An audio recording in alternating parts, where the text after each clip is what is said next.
What happens when the fairy tale shatters in front of the entire world? On the night of his 35th birthday, tech billionaire Julian Croft hosted the party of the year. The guest list was a who's who of New York's elite. But while Julian, the golden boy of AI, toasted to his success, his pregnant wife Amelia stood on the sidelines, invisible to the man who was her entire world. He didn't just forget her, he erased her. But one guest with a camera saw everything. By the next morning, Julian's perfect life was a dumpster fire, and Amelia was the most famous woman on the planet. This is the story of how one night of public humiliation led to a global reckoning. The silence in their Fifth Avenue penthouse was a living entity. It breathed in the sterile, air-conditioned quiet and exhaled the scent of expensive, untouched lilies. Amelia Hayes. 7 months pregnant and feeling every bit of the weight traced the rim of a porcelain teacup. Her reflection warped and distant in the silver tray beside it. Outside, the sounds of Manhattan were a muted symphony, a frantic, energetic score for a life she felt increasingly disconnected from. Her life wasn't here in the heart of the city. It was contained within the 10,000 square feet of glass and steel that Julian Croft, her husband, called home. Their story had once been the kind of modern romance magazines swooned over. Amelia, a brilliant and passionate art historian from a comfortable but by no means wealthy Boston family, had met Julian at a charity gala. He wasn't the titan of the tech world, then just a fiercely intelligent and charmingly relentless founder of a fledgling AI startup called Nexus AI. He'd pursued her with a single-minded focus that she found both dizzying and irresistible. He'd loved her mind. He'd said the way she could find the soul in a brushstroke, the history in a piece of clay. He'd made her feel seen. Now, 4 years later, Julian was a titan. Nexus AI was a unicorn, a behemoth valued in the tens of billions, and Julian Croft was its king. His face was on the cover of Forbes and wired his name a synonym for innovation. But the man who once looked at her like she was a masterpiece now looked straight through her. His gaze fixed on a horizon she couldn't see, one populated by stock tickers, server farms, and the endless hungry pursuit of more. Amelia placed a hand on the gentle swell of her belly, where their son was kicking softly.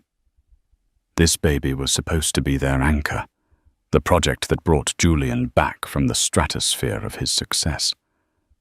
When she'd told him she was pregnant, he had been momentarily ecstatic. He'd held her, his eyes bright with a flicker of the old Julian. "A son," he'd whispered, his voice thick with emotion. "An heir." The word had landed with a thud in the quiet of their bedroom, a cold, transactional term that had more to do with legacy and dynasty than with love and family.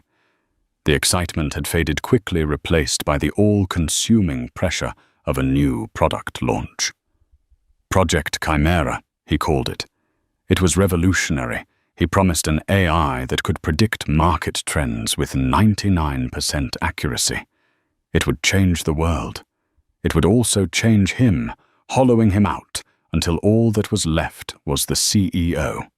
His days were a blur of meetings, calls with Tokyo and London, and strategy sessions that bled late into the night. He would come home, his eyes glowing with the blue light of his phone, kiss her forehead absently, and murmur something about changing the world before disappearing into his home office until dawn. Tonight was his 35th birthday party. It was not, of course, a simple celebration. It was a networking event, a power play, a carefully orchestrated performance with a guest list curated by 3 different PR firms. Senators would be there rubbing shoulders with movie stars. Rival tech CEOs would be sizing each other up over champagne that cost more than her first car. It was, in Julian's words, a critical confluence of influence. Amelia had tried to suggest something smaller. Just us, she'd said a month ago, her hand on his arm. Maybe a weekend away. We could go back to that little inn in Vermont where you proposed. Julian had patted her hand without looking up from his tablet. This is better, honey. It's important. Everyone who's anyone will be here. It's for us, for the family. The family. It felt like another one of his brands, a subsidiary of Julian Croft, Inc. She had spent the afternoon with the stylist Julian's assistant had hired. A severe woman with a measuring tape and a critical eye had paraded a dozen designer gowns before her. They were all beautiful, all obscenely expensive, and all designed to elegantly conceal her pregnancy as if it were a flaw to be hidden. She finally chose a deep sapphire silk gown by Valentino. It was graceful and flowed over her body, but it felt like a costume. Her best friend, Chloe, had called while the stylist was pinning the hem. "Are you sure you're up for this?" Chloe had asked, her voice laced with the protective skepticism she always reserved for Julian. Chloe was a journalist, a sharp, no-nonsense woman who saw the world in headlines and deadlines, and she'd never been fully sold on the Julian Croft fairy tale. "I have to be," Amelia had replied, trying to sound more cheerful than she felt. "It's his big night. It's his birthday, Amelia, not a coronation. Don't let him treat you like part of the scenery." Now, standing before the floor-to-ceiling windows overlooking Central Park, the city lights a glittering carpet at her feet. Amelia felt exactly like part of the scenery. The penthouse, which she had once painstakingly decorated with warm colors, personal art, and comfortable furniture, had been slowly transformed by Julian's team. Her favorite paintings were replaced with bold, abstract modern art that was a better investment. The cozy armchair where she loved to read was now a stark, angular leather chaise that was aesthetically pleasing but impossible to relax in. It was a show home, a gilded cage. The door to the master suite opened, and Julian strode out. He was already in his tuxedo, a custom Tom Ford creation that fit him like a second skin. He looked like the man on the magazine covers, powerful, handsome, radiating an almost electric aura of confidence. He was checking his watch, a Patek Philippe that had been a gift from a Saudi prince. "Traffic is already backing up on 5th, he said, his voice clipped and efficient. "The first wave of guests will be here in 20 minutes. Is the catering team all set?" "Yes," Amelia said softly. "Everything's under control." He finally looked at her, his eyes doing a quick evaluative scan. "Good. You look good. The dress works." He didn't say she looked beautiful. He didn't cross the room to kiss her. He just nodded, a CEO approving an asset. His gaze flickered down to her belly. Is he settled?" "We don't want any drama tonight." The question was so callous, so clinical it stole her breath. "He's a baby, Julian, not a potential PR crisis." Julian sighed, running a hand through his perfectly styled hair. "You know what I mean, Amelia. Tonight has to be perfect. Ben Carter is closing the deal with the Japanese investors tonight. I need everyone to see stability, strength, a perfect partnership." He gestured vaguely between them. "Us." Before she could respond, his phone buzzed. He snatched it from the marble countertop. His entire demeanor shifted. A broad, genuine smile spread across his face, a smile she hadn't seen directed at her in months. "Zara, you're downstairs." "Fantastic." No, don't wait in line. I'll have security bring you right up." He typed furiously, his thumbs a blur. Zara Vance. The name sent a familiar chill through Amelia. Zara was the founder of Elysian, a lifestyle and branding empire built on social media. She was beautiful, sharp, and single. Julian had been spending an increasing amount of time with her, citing a strategic brand alignment. He spoke of her with an energetic admiration that was once reserved for Amelia. "Is she a surprise guest?" Amelia asked, trying to keep her voice even. "She's the keynote," Julian said distractedly. "We're announcing the Nexus Elysian partnership tonight. It's going to be massive." He looked up, a flicker of annoyance in his eyes, as if she were interrupting something far more important. "I've got to go down and greet the first arrivals. Try to mingle. And smile, Amelia, please. Everyone's watching." He turned and walked away, leaving her alone in the cavernous room. The silence rushed back in colder and heavier than before. Everyone's watching. But the only person she wanted to see, her truly see her, had already looked away. She took a deep, shuddering breath, placed both hands on her stomach, and felt the steady, reassuring kick of her son. Tonight, she wasn't just Amelia Hayes, wife of a billionaire. She was a mother. And for the first time, she wondered if that was a role she would have to play alone. The party was less a celebration and more a weather system. It had its own atmosphere, its own pressure, a swirling vortex of power, money, and ambition that sucked the air out of the room. The penthouse, which had felt cavernous and empty just an hour ago, was now a crush of bodies draped in couture and dripping with jewels. Waiters weaved through the crowd with trays of champagne and ludicrously small appetizers. The low thrum of electronic music pulsed beneath a cacophony of laughter and conversation. It was a perfectly engineered spectacle, and at its center, holding court, was Julian. Amelia watched him from across the room, a fixed, pleasant smile on her face, the one she had practiced in the mirror. He was magnificent in his element. He moved with the easy grace of a man who knew he was the most important person in any room he entered.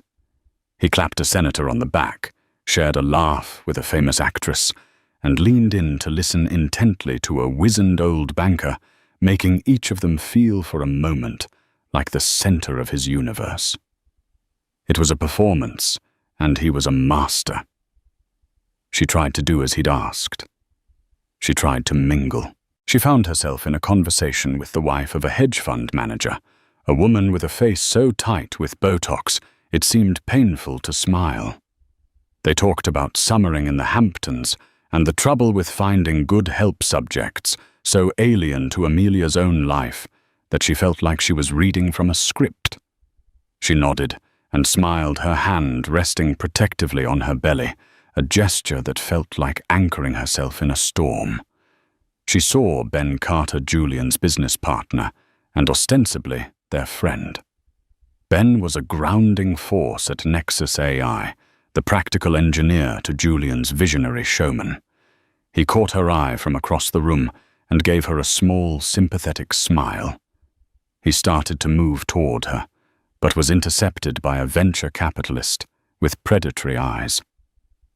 Amelia's gaze drifted back to her husband, and that's when she saw her. Zara Vance. She wasn't hard to spot. In a room of beautiful people, Zara was a supernova. She was wearing a liquid gold dress that seemed poured onto her statuesque frame. Her hair was a cascade of dark, glossy waves, and her laugh, sharp and loud, cut through the din. She was standing next to Julian, her hand resting on his forearm, in a gesture of casual intimacy that made Amelia's stomach clench. Julian was beaming his entire body, angled towards Zara. He was laughing not his polite public laugh, but a deep, genuine belly laugh, the kind Amelia hadn't heard from him in years. They were a matched set, two gleaming, polished predators at the top of their game. They looked, Amelia thought, with a pang of cold clarity, perfect together. No one was looking at Amelia. She was a ghost at the feast, her pregnancy rendering her an awkward matronly footnote in the dazzling narrative being written by her husband and this other woman. A waiter offered her a glass of champagne, then saw her belly and stammered an apology, quickly replacing it with a glass of water. It was a small thing, but it felt like another reminder of her otherness, her exclusion from the glittering alcohol-fueled world Julian now inhabited. She decided to try. She had to try. For the baby. For the memory of the man she had married. Taking a deep breath, she began to navigate the sea of people murmuring, "Excuse me," as she squeezed past backs draped in silk and velvet. She finally reached the circle where Julian and Zara held court. "And that's when I told him," Zara was saying, her voice rich with amusement, "if your algorithm can't even predict what shoes I want to buy, how can it predict the Nikkei?" The whole room burst into laughter. Julian's laugh was the loudest. He saw Amelia then, standing at the edge of the circle. His smile faltered for a fraction of a second. A flicker of annoyance crossed his face before being replaced by his smooth public mask. "Amelia," he said, his tone just a little too loud, a little too forced. "There you are." He didn't introduce her to the group. He didn't put his arm around her. He just acknowledged her presence. A box ticked. Zara Vance turned her head slowly, her dark eyes sweeping over Amelia from head to toe. Her gaze lingered for a moment on Amelia's stomach, before a cool, polite smile touched her lips. "Amelia," she said, her voice like honey and ice. "Julian has told me so much about you." It was a lie, and they both knew it. "It's a pleasure to meet you, Zara," Amelia said, her own voice sounding thin and reedy to her ears. "Congratulations on the partnership." "Oh, we're just getting started," Zara said, turning her attention back to Julian, effectively dismissing Amelia.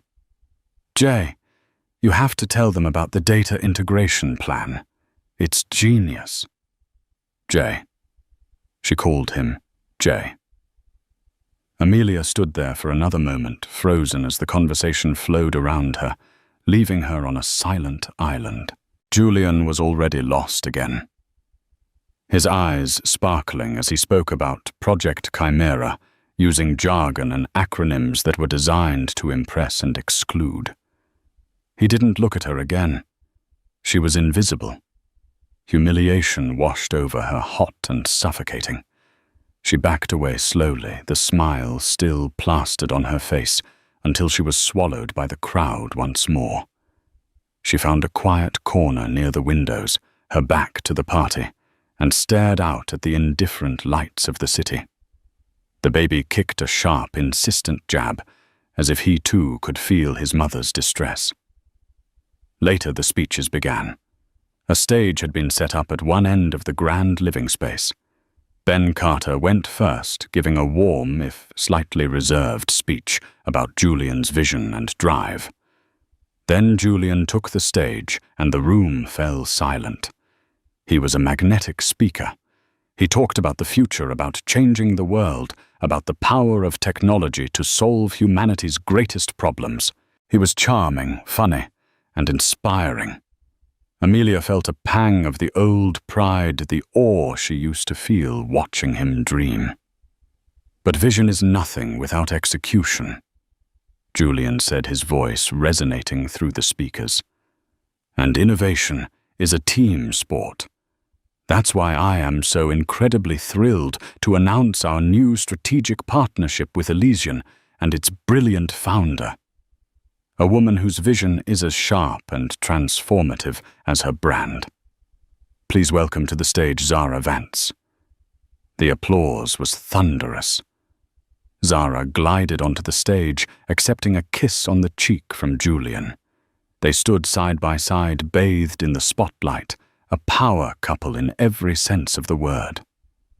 And finally, Julian said, raising his glass of champagne, I want to propose a toast to the future, to new beginnings, to partnerships that will redefine the landscape of our world, to Nexus Elysian. To Nexus Elysian, the crowd roared back. He never mentioned her. He never mentioned their baby on his 35th birthday in their home, surrounded by their friends. He toasted to a future that didn't seem to include her at all. He didn't just ignore her. He had publicly, emphatically erased her. The final sharpest cut came moments later. As the music swelled and the party resumed its fever pitch, Amelia saw him by the bar. She had to say something. She had to know. She walked over to him, her heart hammering against her ribs.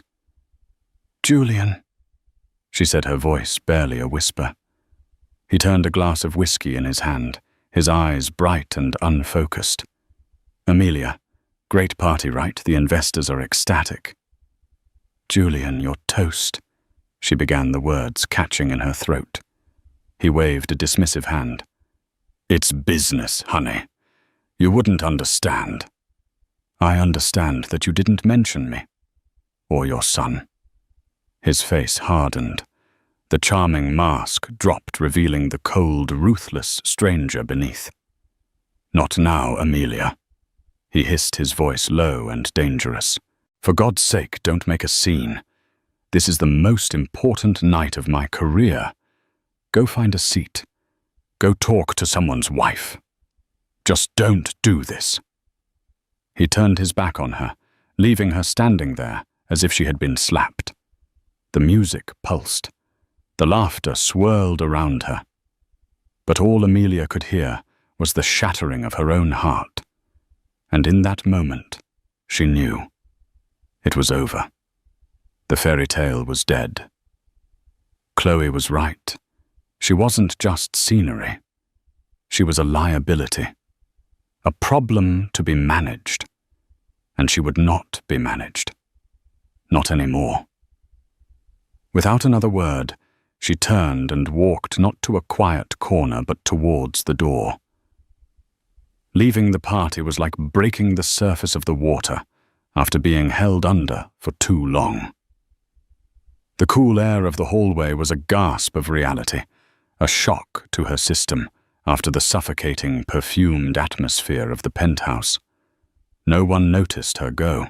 The private elevator descended in silence, its mirrored walls reflecting a woman she barely recognized, a pale, haunted face above a sapphire dress.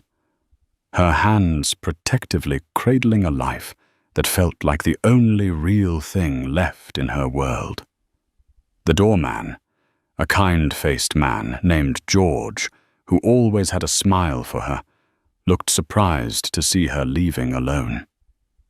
Mrs. Croft, is everything all right? Should I get the car for you? The thought of being driven by Julian's driver in Julian's car back to their cold, empty bed was unbearable. No, thank you, George, she said, managing a weak smile. I just need some air. I'll get a cab. She stepped out onto Fifth Avenue.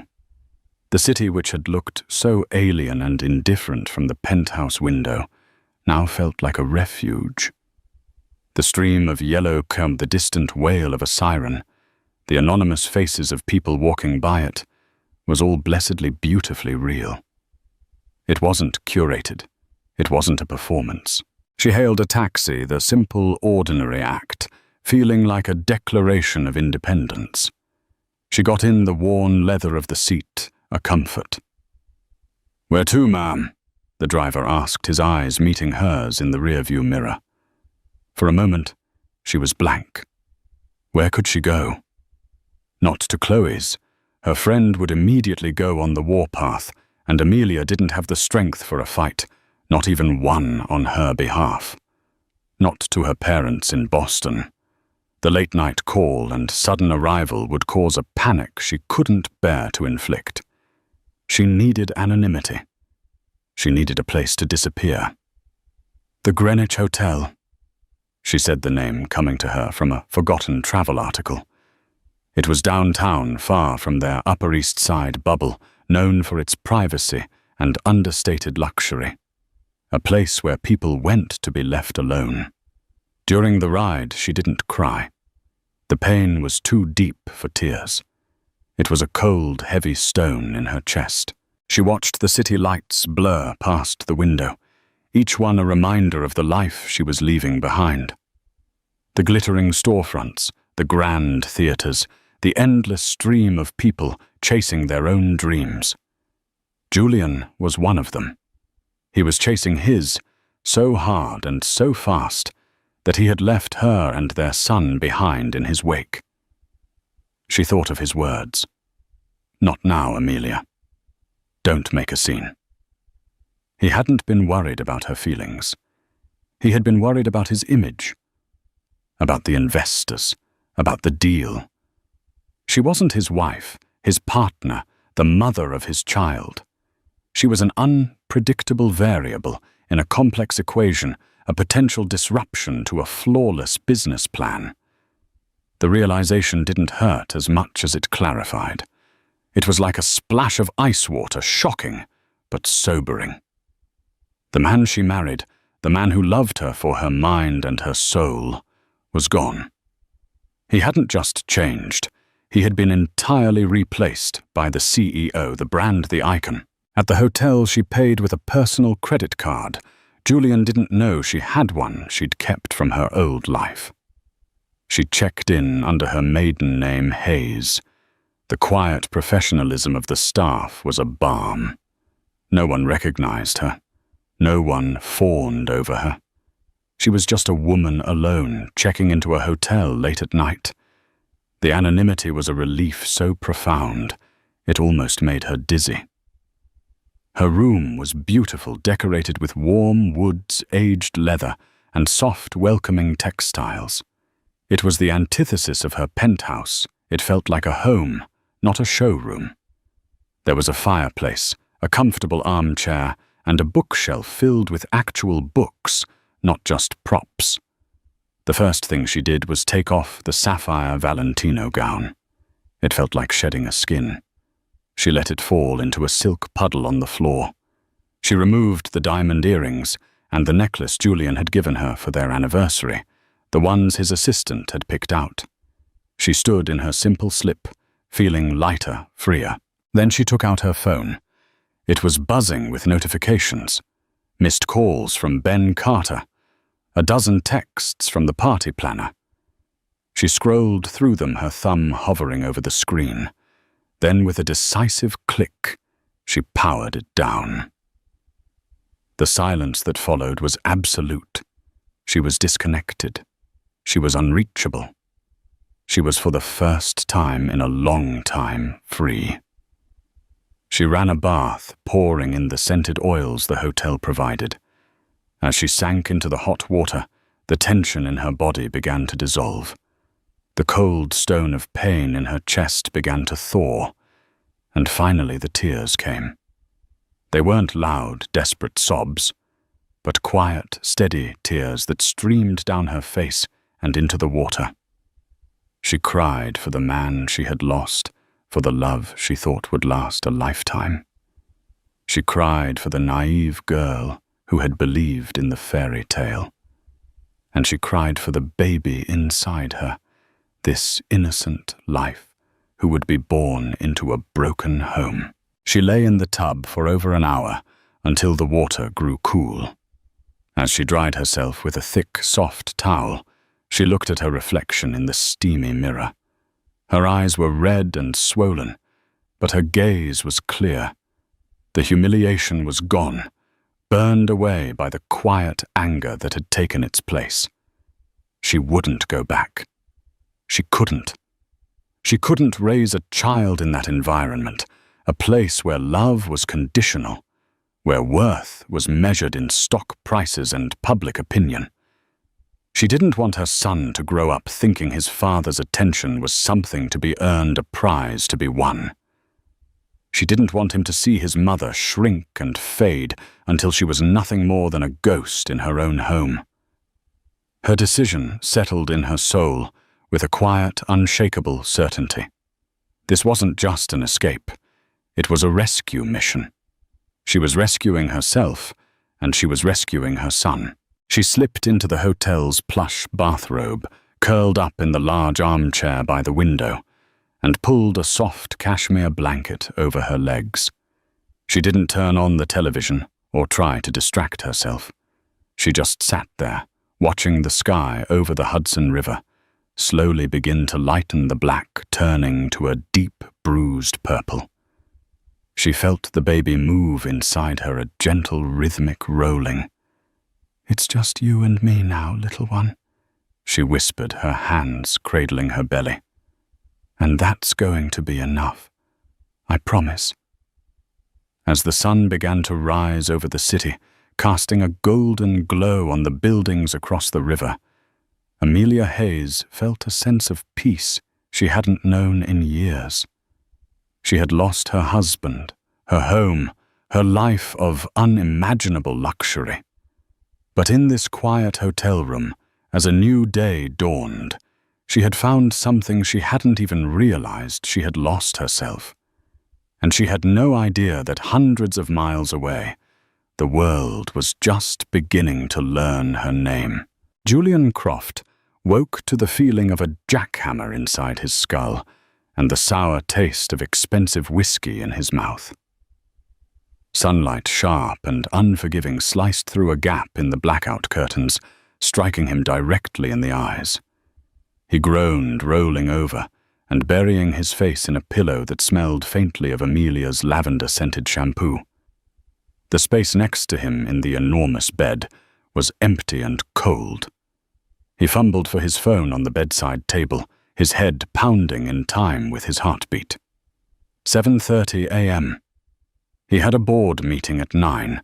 He sat up, swinging his legs over the side of the bed, and winced as the room tilted. The party had been a success, a roaring success.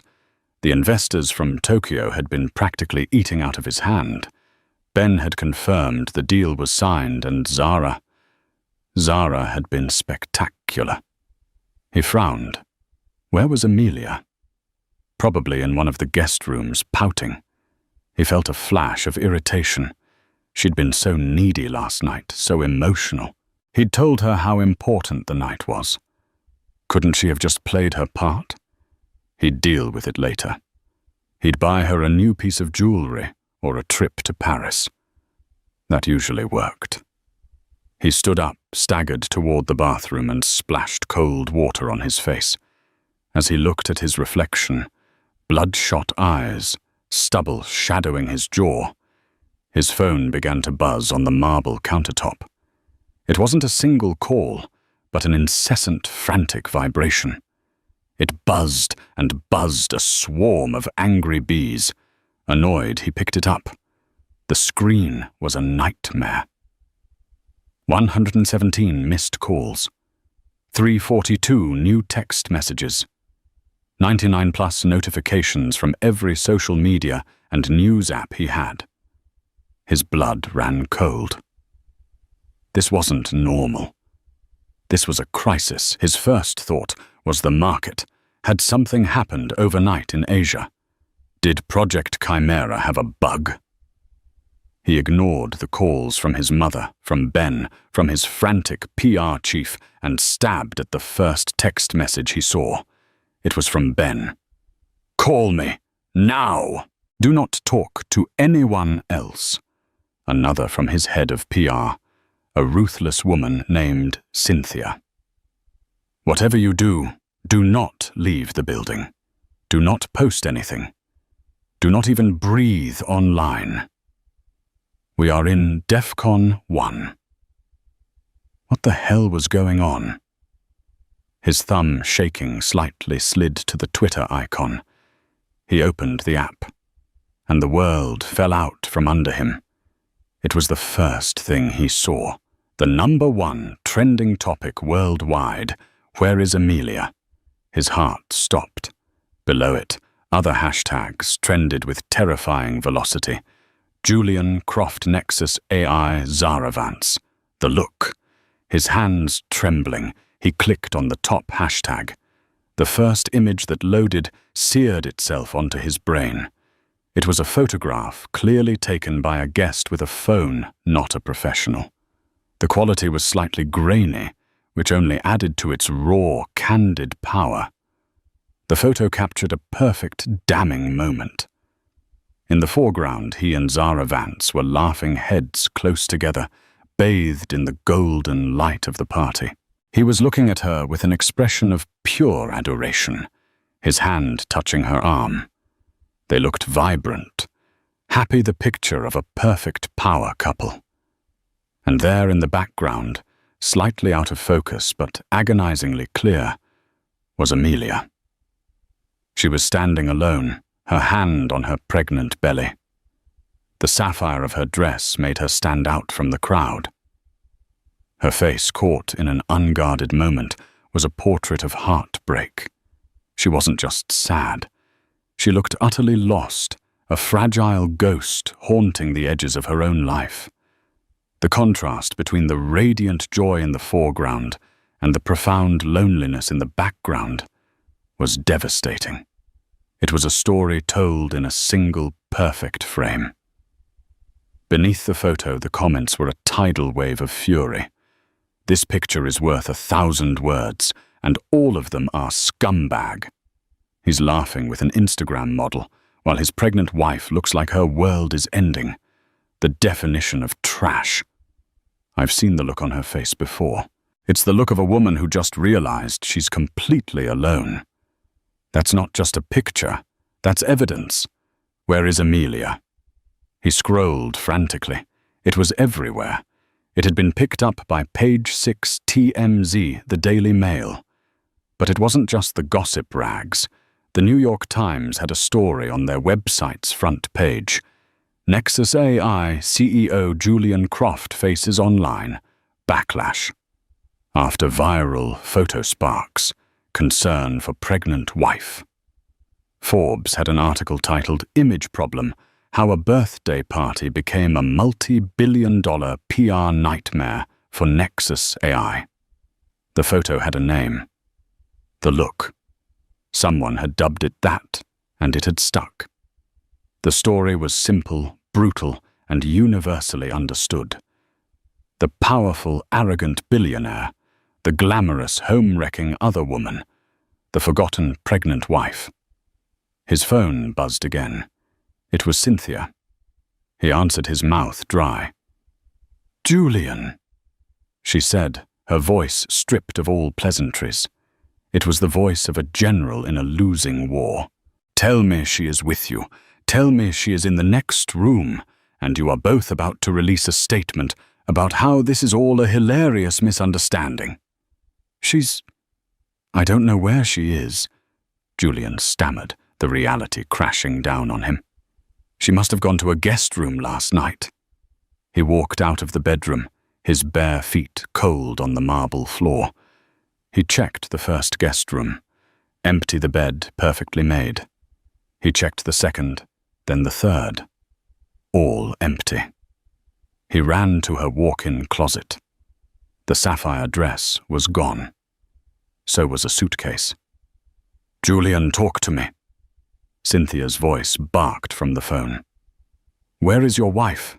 She's not here," he said, his own voice sounding distant and strange. "Her suitcase is gone. Her dress is gone. She left last night."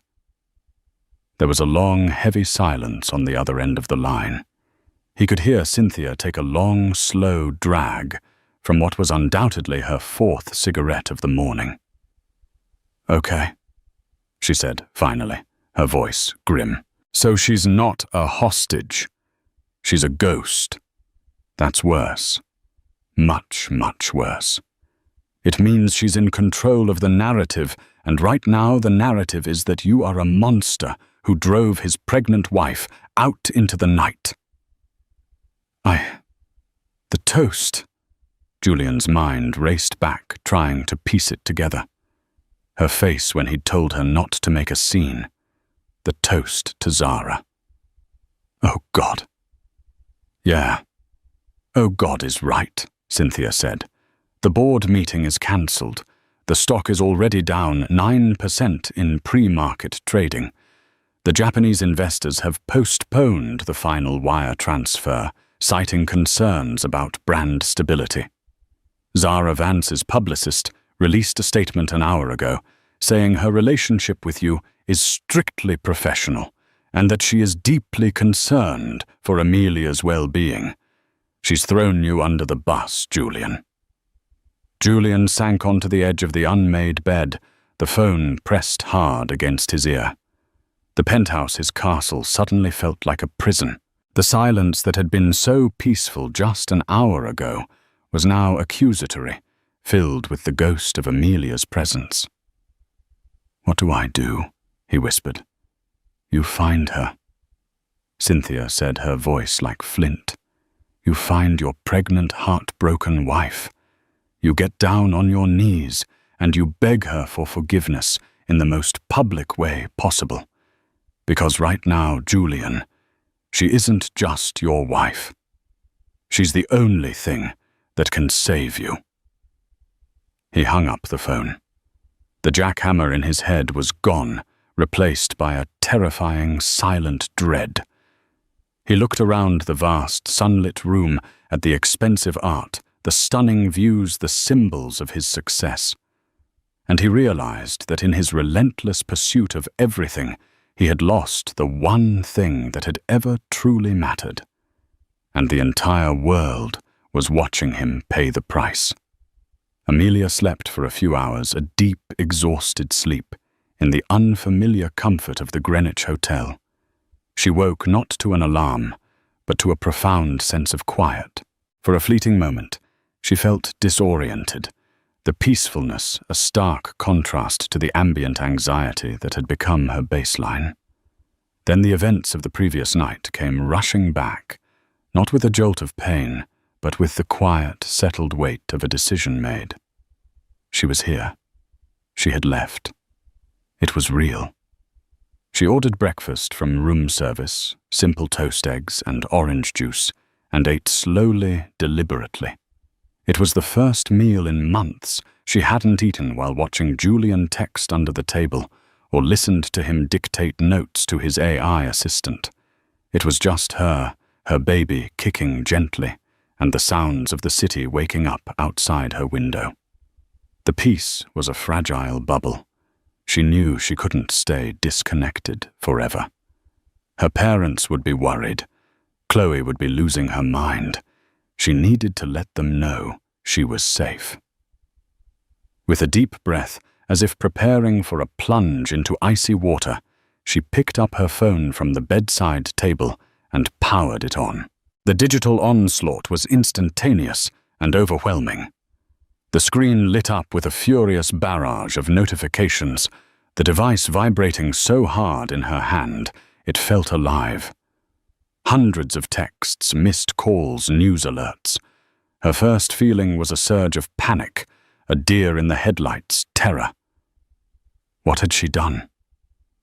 Her private pain was somehow public. Her thumb shook as she opened a text from Chloe, sent only 20 minutes ago. Amelia. Please tell me you're seeing this. The world is on fire. Are you safe? Call me the second you get this. I'm already on my way to you. I have a good idea of where a sane person would go to escape that lunatic. Before she could even process it, another text from Chloe came through. Okay, I just saw page 6. Greenwich Hotel, smart girl, don't move, don't talk to anyone. I'm 10 minutes away. Amelia's heart hammered against her ribs. She navigated to a news site, her eyes widening in disbelief. There it was, the photo. The look. She saw herself as the world now saw her, a tragic figure, a lonely wife, a victim. The sight of her own heartbreak, so raw and exposed for public consumption, made her feel nauseous. This wasn't what she wanted. She hadn't left to start a war. She had left to find peace. But then, as she scrolled, something else began to happen. She read the comments, the tweets, the articles. Yes, there was pity, but there was also a white-hot current of outrage on her behalf. Thousands upon thousands of people, mostly women, were sharing their own stories of being ignored, diminished, and made to feel small. They weren't just defending her. They were identifying with her. Her private humiliation had become a public rallying cry. Every woman knows the look. Standing with Amelia Hayes today, may we all have the courage to walk out of the party. He didn't just ignore his wife. He erased her. We refuse to be erased. A strange feeling bloomed in her chest, pushing aside the fear. It was a flicker of empowerment. She wasn't just a victim in a photo. She was a symbol. The quiet strength that had carried her out of the penthouse last night was being mirrored back at her, magnified 1,000,000 times over. A sharp knock on the door made her jump. "It's me!" Chloe's voice called out. Amelia rushed to open it. Chloe swept into the room like a hurricane, her trench coat flying behind her, a large coffee in one hand and a determined look on her face. She dropped her bag, took one look at Amelia, and enveloped her in a fierce hug. "You did it," Chloe whispered into her hair. "You actually did it. I'm so damn proud of you."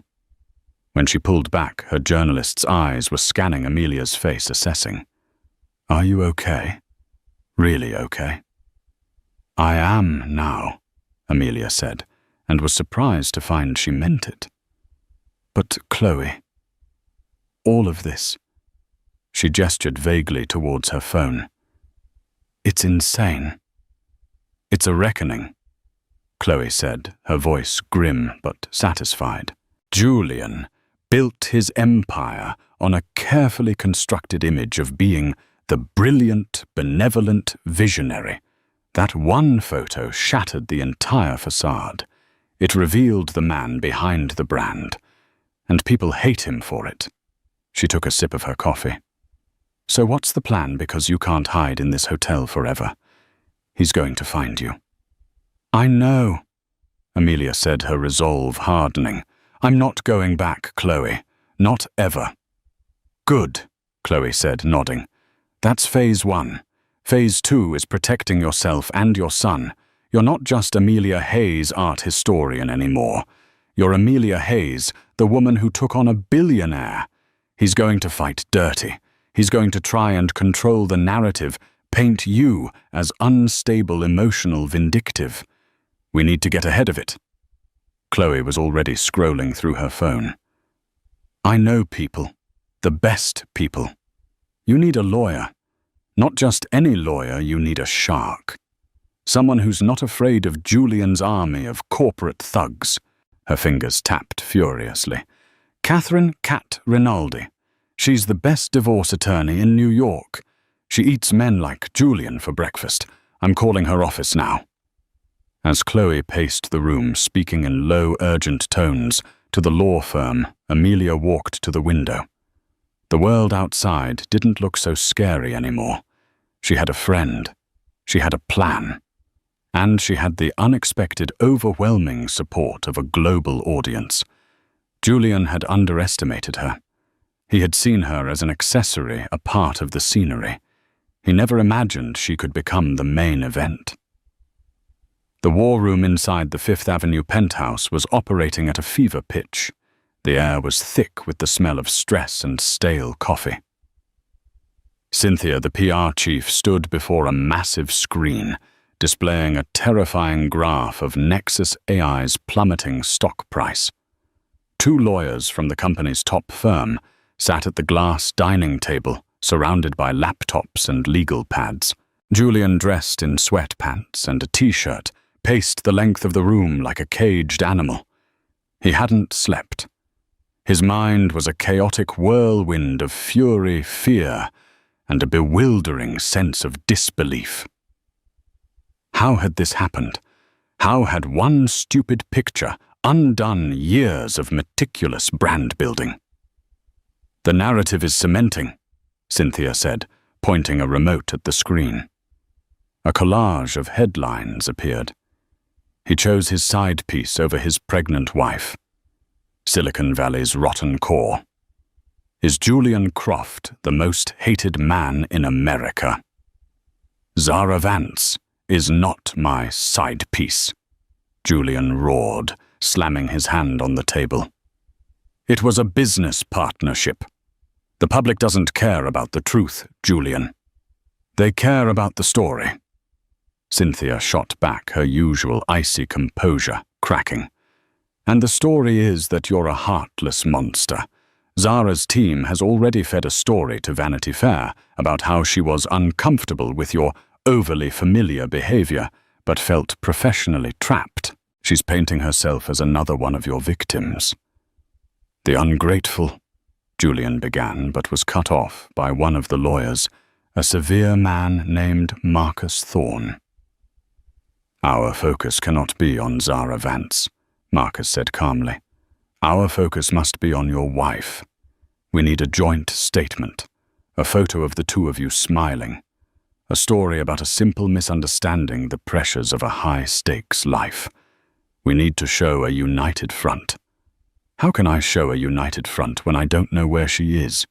Julian yelled, his voice raw with desperation. He turned to his head of security, a former Mossad agent named Ari. Anything. We're tracking the cab she took, Ari said, his eyes fixed on a tablet. We have a partial plate. We're running it through our contacts at the TLC. We're also flagging all activity on her known credit cards. Nothing yet. The private elevator dinged. The doors slid open to reveal Ben Carter. His face was etched with exhaustion and profound disappointment. He walked past the lawyers and the PR team and stood directly in front of Julian. I tried calling you all night, Ben said, his voice low and heavy. I was busy, Julian snapped. I was putting out the fire you were supposed to be helping me with. Ben let out a short, bitter laugh. The fire, Julian, you lit the match. I stood on that stage and talked about your vision. And then you got up there, and in 5 minutes you burned everything to the ground. Not the company. Us. Your family. Don't you dare lecture me about my family, Julian seethed. Why not no one else has? Ben said, his voice rising. I was there when you met her, Julian. You were a different person. You cared about her opinion. You listened to her. When was the last time you asked her about the museum exhibit she was working on? Do you even know what it's about? Do you know that she's terrified of giving birth? That she's been having nightmares? Or were you too busy changing the world to notice that hers was falling apart? Every word was a punch to the gut. Julian stared at Ben, a cold, sickening realization dawning in the pit of his stomach. He didn't know. He didn't know about any of it. He had been so focused on the future he was building that he had completely neglected the life he was living. Ari's voice cut through the tense silence. We found her. Every head in the room snapped towards him. She paid for a room at the Greenwich Hotel just after midnight. Used a credit card under her maiden name, Hayes, a card that's not linked to any of your joint accounts. Relief warred with fury in Julian's chest. She was safe, and she had planned this. The secret credit card was proof. This was a deliberate betrayal. Get the car, Julian said, his voice deadly quiet. I'm going down there. Julian, no, Cynthia shouted. That's the worst possible thing you could do. We need a strategy, a plan. I have a plan, Julian said, grabbing a jacket. I'm going to talk to my wife. I'm going to fix this. He was the great Julian Croft. He could solve any problem, fix any code, close any deal. He could fix this. He could fix her. He stormed out, ignoring the frantic protests of his team. The scene outside the Greenwich Hotel was chaos. Someone had leaked his destination. A mob of paparazzi and reporters swarmed the entrance, a pulsing, shouting mass of bodies and cameras. As Julian's Maybach pulled up, they surged forward, flashes exploding like gunfire. "Julian, is it true you kicked your pregnant wife out? Are you in love with Zara Vance? Where is Amelia?" Shielded by his security, Julian pushed through the throng, his face a grim mask. The noise was deafening, the questions like tiny daggers. He finally made it inside the hotel lobby, a sudden jarring oasis of calm. He strode to the elevator, his jaw clenched, and rode up to her floor. He found her room at the end of the hall. He stood outside the door for a moment, his anger beginning to fade, replaced by a raw, desperate fear. What if she wouldn't talk to him? What if Ben was right? He raised his hand and knocked the sound unnaturally loud in the quiet hallway. "Amelia, it's me. It's Julian. Please, we need to talk. Just open the door." He waited, his heart pounding. He could hear faint movement inside. After what felt like an eternity, the lock clicked. The door began to open. A wave of relief washed over him. She was going to see him. He could explain. He could apologize.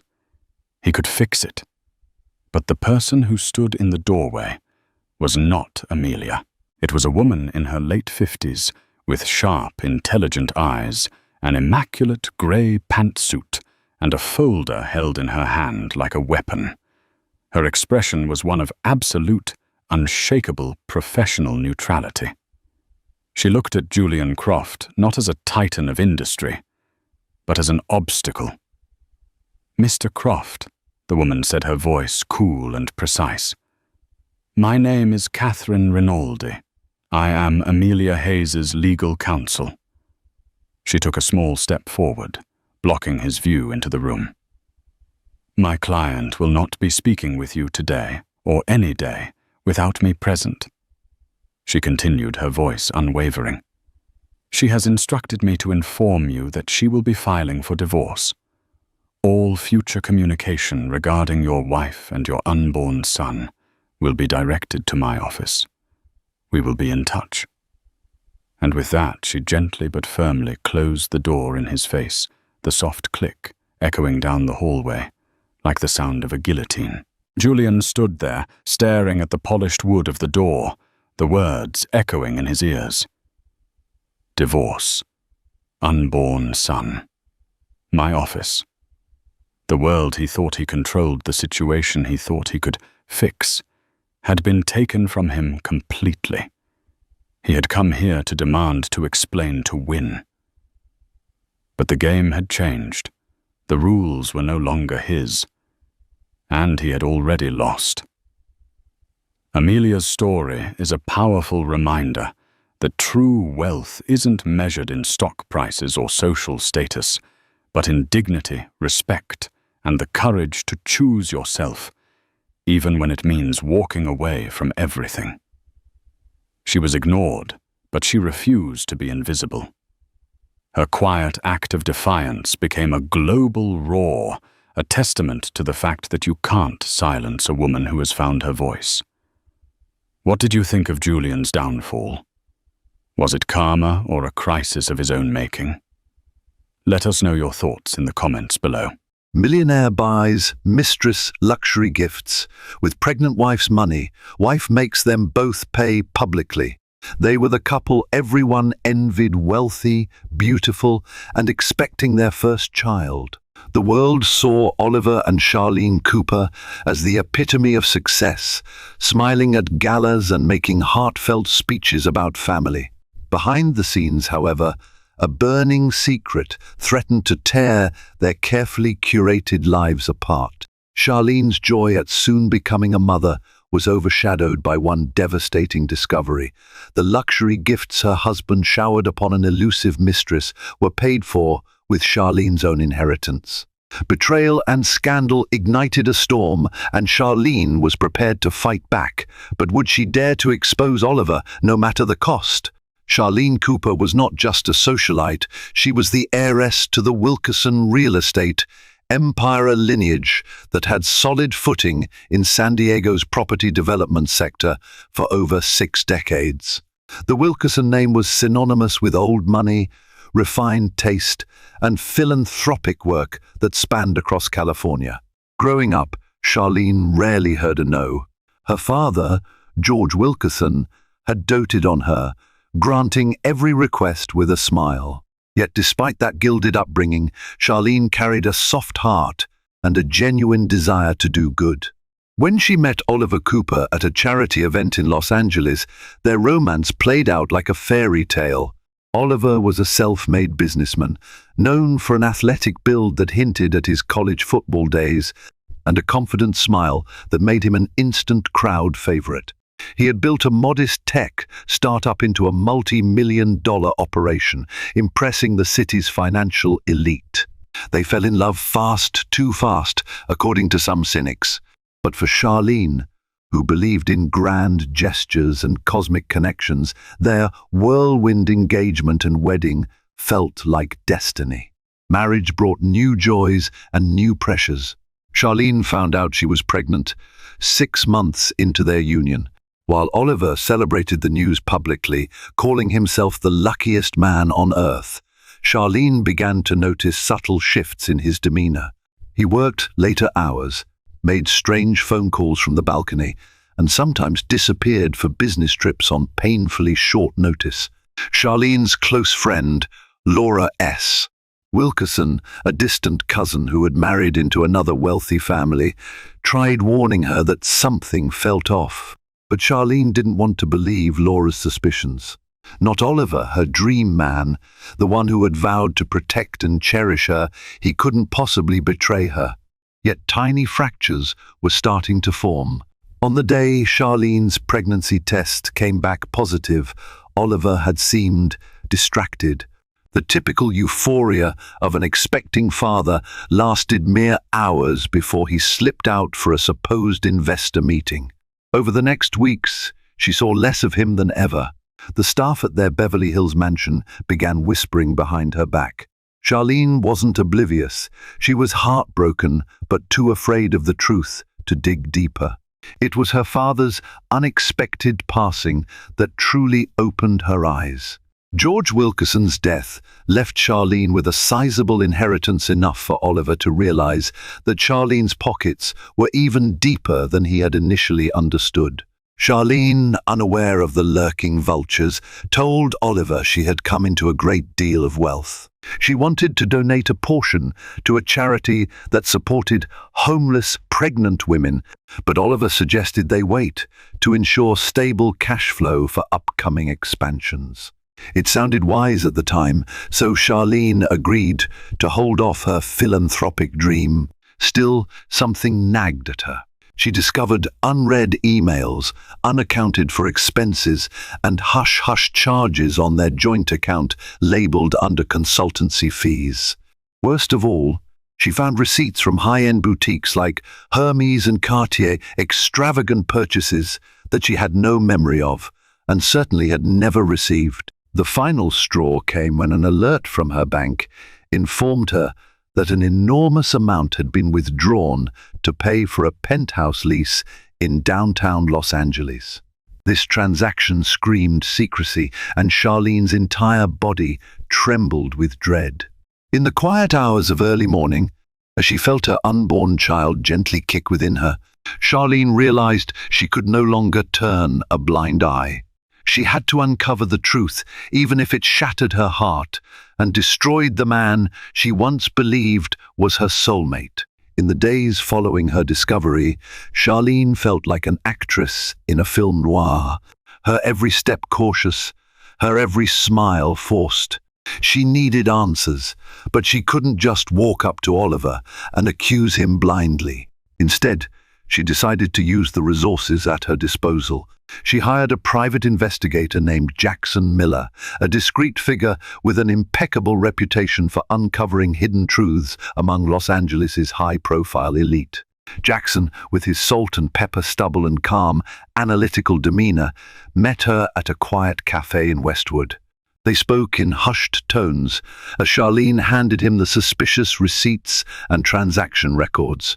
He asked pointed questions about Oliver's habits, the times he'd come home late, any known associates he might confide in. Charlene listened to Jackson's methodology, a plan to track Oliver's movements, record his financial dealings, and dig into phone logs if necessary. Days turned into a week. Charlene stayed up at night, mind racing, imagining the worst possible scenarios. She told herself she might be overreacting, clinging to a slim hope that the transactions were for something innocuous, secret anniversary plans, perhaps. Yet her instincts told her otherwise. When Jackson finally called, Charlene's heart nearly stopped. Meeting him again at the same cafe, she arrived early, nerves buzzing. Jackson sat across from her, an empathy in his eyes that made her realize he'd done this many times before. He slid a manila folder across the table. Inside were photographs of Oliver walking hand in hand with a striking brunette outside an exclusive boutique on Rodeo Drive. Another set of photos showed them picking out jewelry, with Oliver's arm confidently wrapped around the woman's waist. "She's Alexis Hart," Jackson said quietly, "a former runway model turned social media influencer. She has some moderate fame in the LA scene. She's known for her lavish lifestyle, usually financed by older, wealthy benefactors." Charlene's hands shook as she gripped the photos. The heartbreak was swift and brutal. She recognized the haute couture store in the background, places Oliver had never even invited her to. "There's more," Jackson added gently.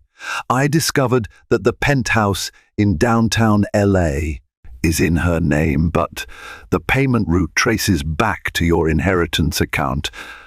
I'm sorry. It was one thing to suspect a betrayal.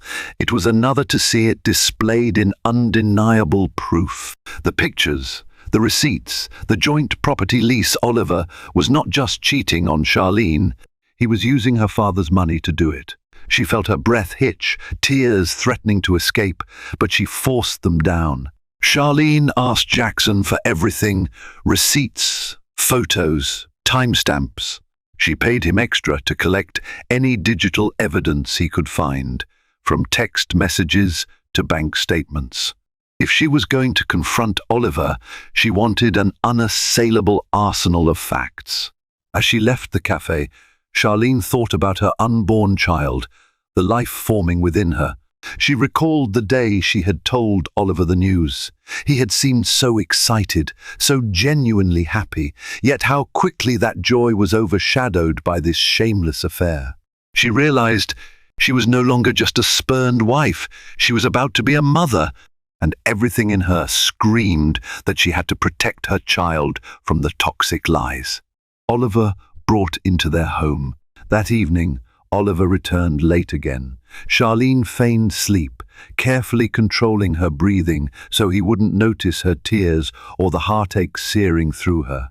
As he tucked himself into bed, she felt the mattress shift with his weight, a weight that now felt heavier than ever.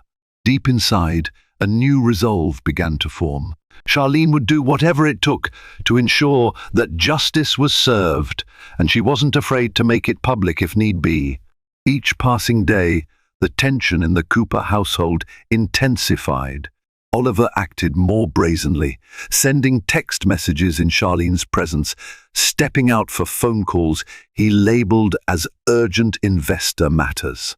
A lesser woman might have confronted him immediately, brandishing evidence. But Charlene was no novice to power plays and feuds. She had observed enough corporate tussles in her father's company to know that timing was everything. In her father's study, a room lined with leather-bound books and old trophies, Charlene prepared her own strategy. Late one night, She laid out the evidence Jackson had collected, timelines, photos, and the sickening bank statements. She studied them like a general planning for war. She made sure to store duplicates safely with Laura Wilkerson, her trusted cousin, in case Oliver discovered her plans. Ironically, Oliver's behavior grew kinder during the day, as though he sensed her withdrawal.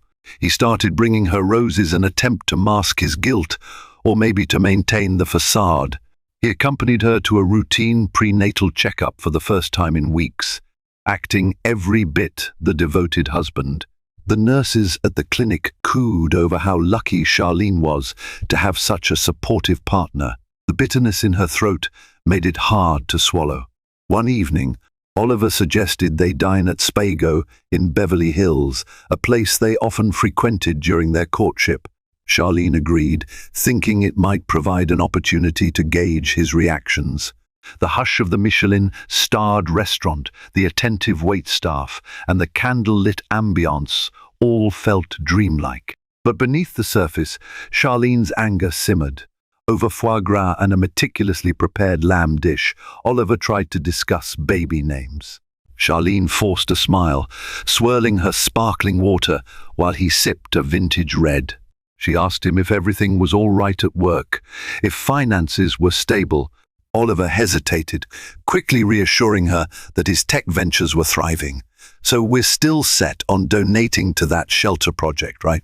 Charlene ventured, referencing her desire to support homeless, pregnant women. He coughed, face tight. "Yes, of course, but let's hold off until next quarter. I just need to ensure certain expansions go through." Charlene simply nodded, absorbing this new wave of deception.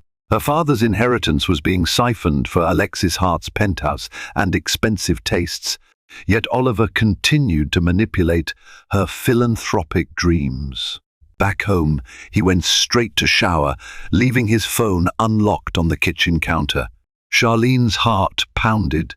She told herself she wasn't the type to invade privacy, but the truth was already out there. She was dealing with a man who had no qualms betraying her. Nerves tense, she picked up the phone, scrolling through messages. Most were harmless business chats, but one thread stood out: Alexis. She opened it, scanning a conversation that made her stomach twist.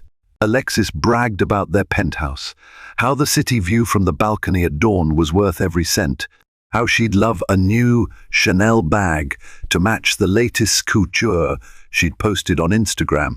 Oliver's replies were full of heart emojis and promises to fulfill her every desire. A wave of nausea overtook Charlene, more intense than any pregnancy sickness she'd felt before. She barely managed to exit the screen and place the phone back before Oliver emerged. He kissed her on the cheek, his lips cold to her now. All she could do was force a painfully fake smile and wait for the next move. That night, sleep evaded her. Memories of happier times replayed in her mind, their honeymoon in Bora Bora, dancing under the stars at a friend's wedding, the day. Oliver surprised her with breakfast in bed just to see her smile. She clung to these fleeting good memories, mourning the reality that such love was probably never real to begin with. But she also felt the shift in her soul. The heartbreak was solidifying into anger, and the anger was transforming into an unwavering resolve. Charlene knew that if Oliver had the audacity to use her money to fund his mistress's lavish lifestyle, she owed it to her father's legacy and to herself to make them both pay, and not quietly. A few days later, Charlene found herself staring at Alexis Hart's social media profiles. The woman was stunning tall, with an enviable figure, sultry green eyes, and perfectly styled brunette waves. Her Instagram feed was a curated display of luxury, private jets, high-end restaurants, and designer clothes from Paris. She had close to 1 million followers, drawn to her constant parade of opulence and aspirational living. Charlene felt a cold detachment as she clicked through pictures of Alexis flaunting the diamond necklace Oliver had purchased. She recognized it from the receipts. A brand new photo had Alexis perched on a velvet chair inside the downtown penthouse. The skyline behind her, the caption read, "Home, sweet home, filled with love and endless possibilities." She scrolled through comments from adoring fans, many praising her glamorous lifestyle and inspirational success. The irony was nauseating. Charlene thought of the heartbreak behind those shimmering surfaces, the lies fueling Alexis's brand. Charlene's father's money that was meant to be used for philanthropic work was going straight into Alexis's pockets. Deciding to gather more intel, Charlene used a fake social media account to follow Alexis's stories. She was stunned to see a recurring cameo, Oliver's hand, the same gold watch she had given him on their wedding day. Sometimes Alexis's live videos captured the muffled sound of Oliver's voice in the background. They thought they were being subtle, but for Charlene, it was a direct punch to the gut. Shortly after, Charlene discovered that Alexis was scheduled to attend a fashion event in downtown Los Angeles.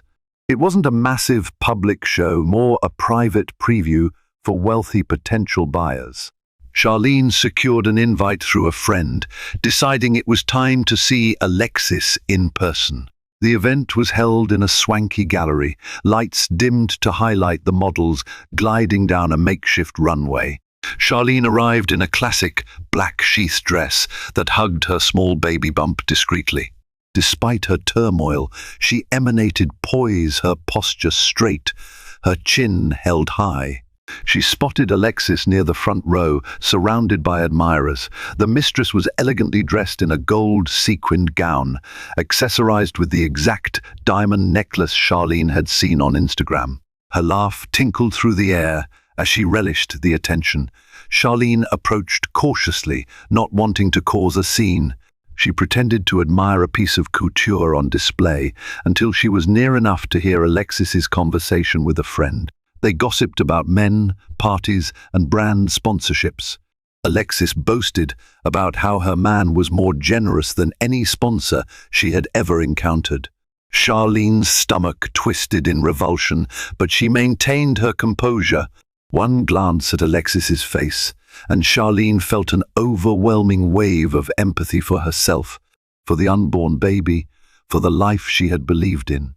Alexis, for all her glamorous facade, seemed cunning, but not necessarily formidable. She was a symptom, not the root cause. Charlene's ire was saved mostly for Oliver, the man who had orchestrated this entire betrayal. Still, Alexis wasn't innocent. She was knowingly involved with a married man, and even flaunting the spoils of that affair. Before Charlene turned to leave, Alexis's gaze slid over her. Their eyes locked for a moment. Alexis gave Charlene a fleeting glance, perhaps seeing her as another wealthy guest, and then looked away without a hint of recognition. There was a moment's temptation for Charlene to walk up and introduce herself as Oliver's pregnant wife, but she resisted. She had bigger plans. A public meltdown at a fashion event might have satisfied a lesser impulse, but Charlene needed a carefully crafted retribution, one that would leave both Oliver and Alexis reeling in the most public way possible. When Charlene stepped out into the brisk night air, she felt the baby kick. A soothing wave of maternal protectiveness coursed through her. "Don't worry," she whispered softly, placing a gentle hand on her belly. "Mummy's got this." Fueled by the injustices she'd discovered, Charlene began assembling a legal and social strategy. She reached out to her late father's trusted attorney, Deborah T. Carmichael, an older woman whose steely gaze and impeccable knowledge of the law had guided the Wilkerson family through countless high-stakes disputes. Sitting in Deborah's glass-walled office, Charlene laid out the situation. Deborah, with her silver hair pulled into a neat chignon, listened intently, occasionally leaning forward to examine the evidence Charlene provided. After a lengthy pause, she said, "We have grounds for a significant lawsuit, embezzlement of inheritance funds, possible misappropriation, the list goes on. But Charlene, you need to be ready for a brutal fight. Oliver might not back down easily, and your personal life will be under public scrutiny. Charlene took a deep breath, feeling a tremor course through her. I need to do this, Deborah. I won't let him or that woman continue to siphon off what my father left behind. And I need to protect my baby. Deborah nodded, taking down notes. We'll move forward carefully. I'll assemble a forensic accounting team. In the meantime, you need to keep a low profile. Act like everything is normal at home. We don't want him suspecting we're onto him yet. Once we have a solid case, we'll confront him with it. Legal measures were only part of Charlene's plan. She had a more personal vendetta. She wanted Oliver and Alexis to face the consequences on a social platform. After all, Oliver thrived on maintaining a polished public image as a philanthropic millionaire, and Alexis, her entire career hinged on her glamorous, envy-inducing social media persona. Charlene resolved to strike them where it would hurt the most, in public reputation. A stroke of inspiration led Charlene to her father's old diaries, which she discovered tucked away in a carved mahogany chest. George Wilkerson had meticulously recorded notes about people he did business with, favors, secrets, alliances. Reading through them, Charlene was reminded how alliances could be forged or broken with a single phone call. She discovered a longtime ally of her father's, Mark Remington, a prominent journalist with the Los Angeles Tribune. Mark and George had teamed up once to expose a crooked real estate mogul. The subsequent scandal had garnered front-page headlines, and Mark owed his career boost to George. Charlene wasn't sure if Mark would remember her, but she decided to find out. She called the Tribune, leaving a message explaining that she was George Wilkerson's daughter and needed to speak with Mark. Within an hour, she got a call back. Mark's voice was warm with reminiscence as he recounted how much her father had supported him. After exchanging pleasantries, Charlene offered Mark an exclusive story that would expose betrayal, financial misuse, and the lavish downfall of a prominent tech millionaire. Mark hesitated. This is about Oliver Cooper, isn't it? I've seen him around, and he's something of a rising star in the business section. Are you certain you want to go public? Charlene's throat tightened. I'm certain, but I need your promise that this will be handled with integrity. This isn't just gossip, it's about justice and ensuring no one else gets hurt. Mark agreed to meet in person, requesting a time and place. They settled on a discreet cafe near the Tribune's office. As Charlene hung up, she felt a surge of adrenaline. It was one thing to plan revenge quietly, but quite another to involve a well-known journalist who had the power to break a career. In those days of preparatory hush, Charlene found small comfort in her unborn child's growing kicks. She allowed herself moments of calm, sometimes drifting to the nursery she had started decorating. She would stand there in the soft glow of pastel paint, letting her imagination wander to a future free from Oliver's deceit. Yet every time she saw Oliver, her resolve hardened. One late night, she heard him chatting on the phone in hushed tones, finishing with "I miss you too," before ending the call. The next morning, he cheerfully asked if she needed anything for her prenatal vitamins.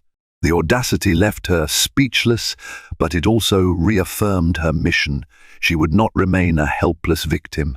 Oliver Cooper was not a man who ever considered himself the villain. Born to modest means in Sacramento, he had clawed his way up, starting with a partial football scholarship that got him through college. When an injury ended his sports dreams, he discovered a knack for sales and networking. He joined a tech startup, impressing investors with his bold pitches and near-fearless approach. Over time, he built his own enterprise, Cooper Innovations, attracting venture capital, forging partnerships, and eventually becoming a darling of the tech press. He prided himself on defying expectations.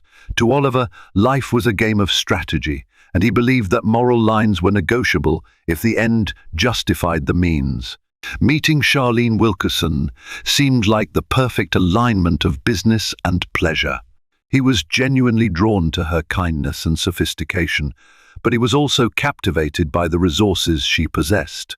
Their relationship skyrocketed his social standing. Her father's connections opened doors that would have remained locked for years. However, Oliver's appetite for success proved insatiable. He was enthralled by the power he wielded and the attention he could command, especially from women who admired his status. The day he set eyes on Alexis Hart at a high-end nightclub, desire and opportunity collided. He was bored with the predictability of marriage, or so he told himself, and Alexis represented the spark he craved. But Alexis demanded more than mere attention. She wanted designer bags, exclusive penthouse living, and the feeling of being kept by a wealthy lover. Initially, Oliver believed he could handle the financial burden. His ventures were doing well, after all. But soon, Alexis's cravings escalated. She wanted a place bigger than her old condo. She wanted jewelry that would stand out on her Instagram feed. Oliver found ways to sneak money out of joint accounts, forging invoices and funneling funds. When the news of Charlene's inheritance landed, Oliver saw a stopgap solution to maintain Alexis's extravagant tastes until he could close a few major tech deals. It was a gamble, but in his mind, he had it under control. He had no qualms about forging Charlene's signature on certain transactions or convincing her that the funds were tied up in essential expansions. He believed Charlene would never suspect. She was gentle, trusting, and occupied with her pregnancy. Little did he know, behind Charlene's calm demeanor lay the iron will of George Wilkerson's daughter. One afternoon, as he sipped a whiskey at a private lounge, Oliver scrolled through Alexis's latest Instagram photos. His chest puffed with pride at the thought of having such a dazzling woman by his side, albeit in secret. Alexis's messages demanded a new Hermes Birkin bag she had spotted. Oliver texted back with reassurance, hoping she'd remain satisfied for a while longer. Within a few minutes, Charlene called. Oliver almost didn't answer, but something in her voicemail, "We need to talk about something important," made him pick up. She requested he come home early for dinner, sounding sweet yet firm. Oliver felt a prickle of uncertainty. Charlene rarely insisted on altering his schedule, but he brushed it off, thinking perhaps she wanted to share some baby-related development. Oliver had no clue that the carefully laid trap was about to snap shut around him. He still believed he was the master of his own destiny, orchestrating two separate worlds without consequence. What he failed to realize was that his illusions were hanging by a thread, and Charlene held the scissors. Charlene decided the moment had come to set her plan in motion. With Deborah T., Carmichael's legal advice, and the mountain of evidence courtesy of Jackson Miller's investigations, she was ready to confront Oliver. She'd been hiding her fury behind sweet smiles for too long, and every day that passed felt like a betrayal of her own soul. It was a Monday evening when Oliver walked into their Beverly Hills mansion, expecting a quiet dinner. Instead, he found Charlene sitting in the living room, dressed in a simple but elegant navy blue blouse, her hair pulled back, her expression unreadable. On the table before her lay two neatly stacked piles of papers and a laptop. Oliver frowned, loosening his tie. "What's all this?" he asked, forcing a chuckle. "You look serious." Charlene gestured for him to sit. "We need to talk, Oliver. Please." He obliged, though she could see the flicker of unease in his eyes. Charlene opened the laptop, revealing photos of Oliver and Alexis shopping together, arms wrapped intimately. A slideshow advanced to screenshots of text messages, receipts from her inheritance account, and finally, the penthouse lease documents. She didn't have to say a word. The evidence spoke for itself. Oliver's face went pale. He attempted a laugh, nervous and hollow. What is this? Where did you get these?" Charlene's voice was steady, surprising even herself. That's not the question you should be asking. You should be asking why you thought you could use my father's money to fund your mistress's lavish lifestyle. Oliver blanched, standing up in an attempt to regain control. Let's calm down.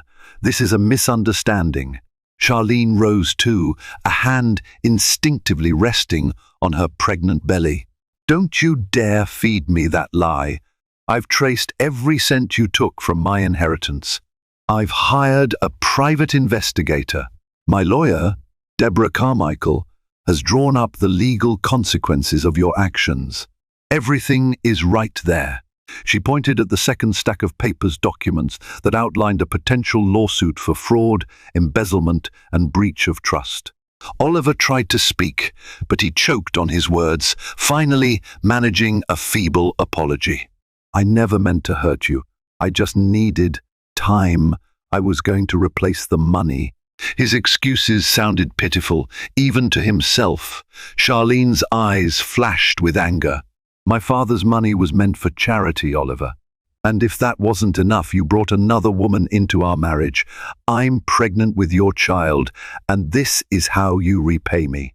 He stepped forward, arms outstretched, but Charlene recoiled.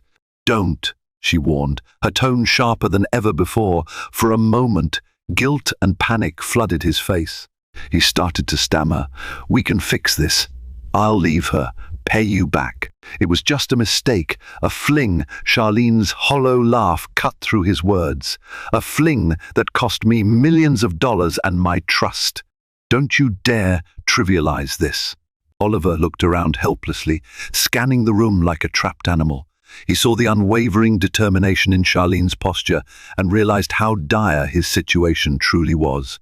She wasn't the naive, trusting heiress he'd married. She was George Wilkerson's daughter, a woman with the resources and willpower to ruin him. Before Oliver could plead further, Charlene handed him an envelope. Inside was a formal letter from Deborah's firm outlining Charlene's conditions: immediate return of all misused funds, complete severance from Alexis Hart, and an agreement that, if Oliver didn't comply, Charlene would file a lawsuit and expose him publicly. Oliver's hands shook as he read. Beads of sweat broke out on his forehead. He tried to muster defiance, but the weight of Charlene's evidence and the potential fallout was immense. If the press got hold of this, his business could collapse, investors might bail, and his once venerated public image would be shattered. Swallowing hard, he finally spoke in a subdued voice. I'll do what it takes. Just give me a chance to fix this. Charlene didn't respond, her glare cold enough to freeze him in place. Then she stood, taking one final look at the man she once believed was her life partner.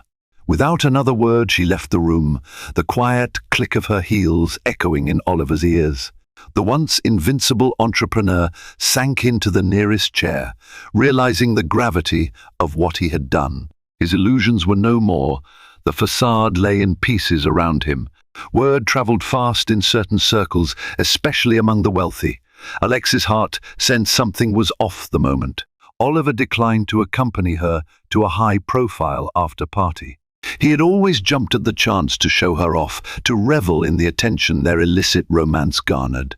Now he was distant, texting her curt replies that lacked his usual over-the-top affection. Their next face-to-face encounter took place at the penthouse Oliver funded. Alexis had arranged a private chef to cook dinner, hoping to create a romantic ambiance. She lounged in a silk robe, sipping champagne while she waited. But when Oliver arrived, tense and brooding, the sparks she usually felt fizzled into concern. "What's going on?" she asked, her voice sultry but tinged with worry. Oliver paced the room, ignoring the tantalizing smell of garlic and rosemary wafting from the kitchen. He finally turned to her. "Charlene found out," he said simply, face drawn. Alexis's eyes widened. She'd always feared this day might come, but she had grown complacent, believing Oliver had it all under control. "So what? You can smooth things over, right?" He shook his head, running a hand through his hair.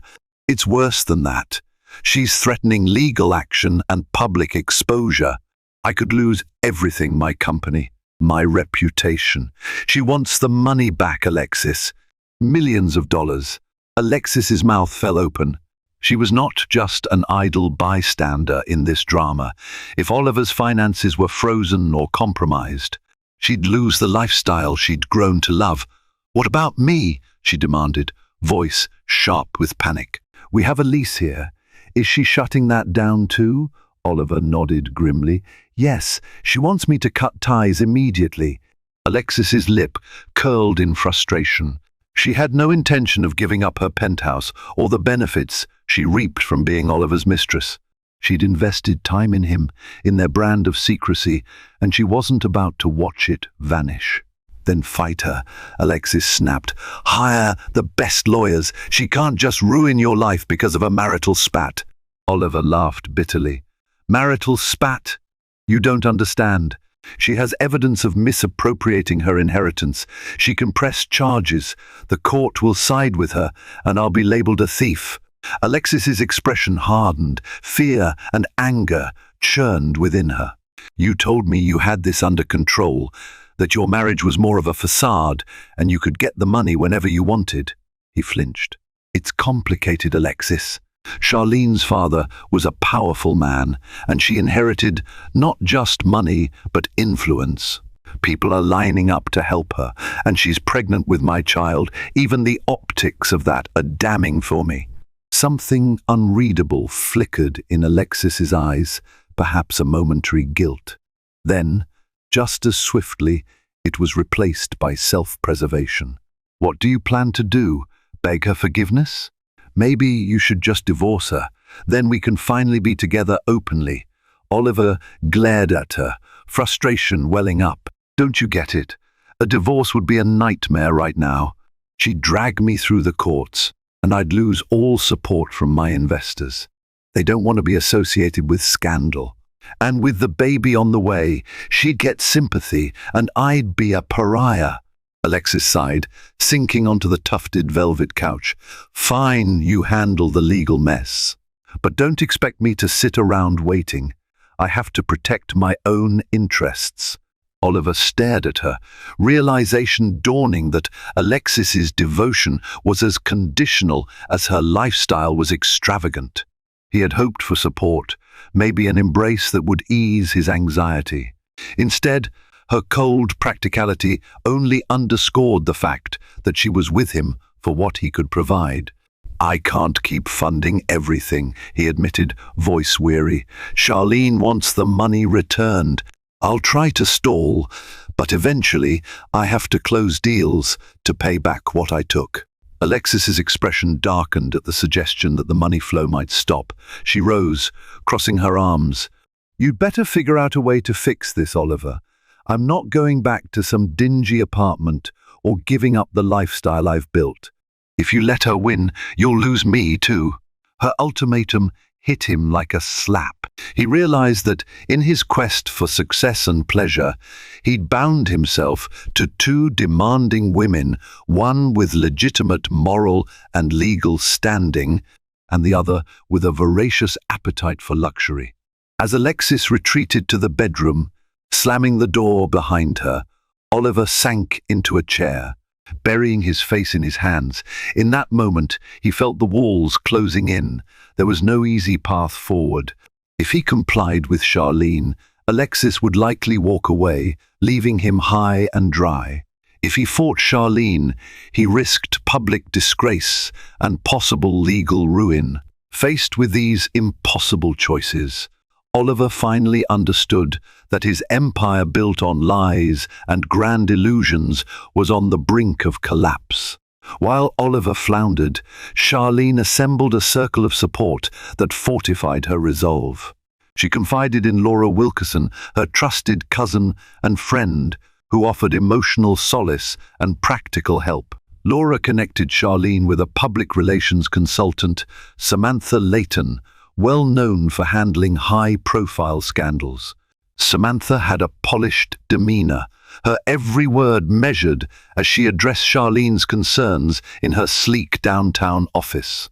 "Your story is compelling," Samantha noted, scanning the summary of Charlene's predicament. A pregnant heiress, betrayed by her husband, who used her inheritance to spoil a mistress. It's headline gold, but we must manage the narrative carefully, or it could spiral out of control. Charlene nodded. I don't want to be seen as vindictive, but I need justice, and I won't stand by while my father's legacy is exploited for someone else's greed. Samantha offered a small smile. Understood. We'll position you as a woman standing up for her unborn child's future and safeguarding charitable interests. This is about more than revenge, it's about principle. Meanwhile, Deborah Carmichael was finalizing the legal angle. She arranged a meeting with Oliver's lawyers to present Charlene's demands: immediate repayment of the stolen funds, a transfer of any assets purchased with her inheritance back to her name, and a formal separation agreement that protected Charlene from any further financial wrongdoing. If Oliver refused, a lawsuit would proceed. Charlene was also preparing for her clandestine meeting with Mark Remington, the journalist. She knew that if Oliver tried to strong-arm her or manipulate public sentiment, she would have an ally in the press.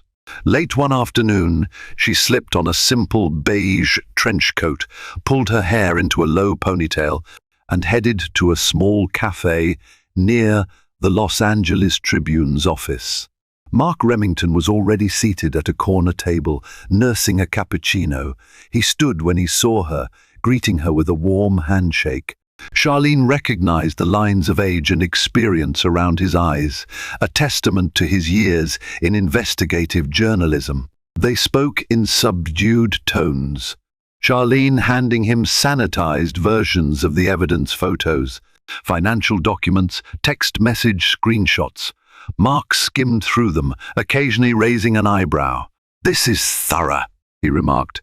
"If this goes public, Oliver Cooper's reputation will take a massive hit, possibly irreversible." Charlene exhaled shakily. "I'm aware. I don't relish destroying him, but he left me no choice. I won't let him or his mistress keep benefiting from my father's legacy."